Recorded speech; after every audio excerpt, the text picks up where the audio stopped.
everyone, welcome to Irene's Kusina. Today's menu is Pesang Isda and I'm using Lapulapu. You can use trout, you can use snapper, rodcod or whatever fish available in your area. In the Philippines, it's customary to use dalag or catfish. I have listed all the ingredients we'll be using to make this dish. So what I did is I use Lapulapu and I fry it and set it aside. I also save some water from washing my rice and put it aside because this is going to be used as my sabaw or the liquid for this dish. Let's start cooking. Saute the garlic, onions, and ginger.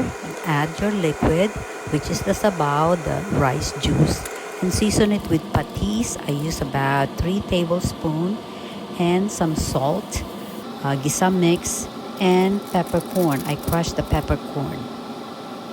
Bring it to a boil and then add your fish. And let it simmer for about 10 to 15 minutes.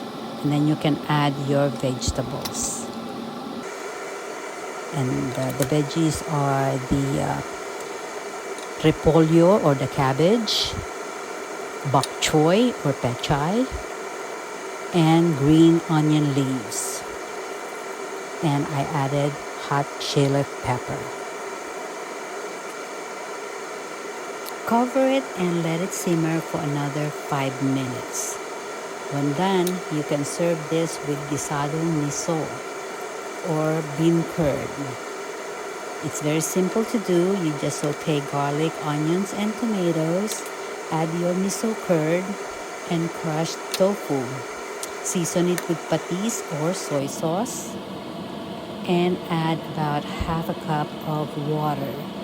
Serve it with the Pesang Isda. Thank you all for watching. I hope you enjoy this video. Don't forget to subscribe, like, and share. Have a blessed day, everyone. Bye for now until our next menu.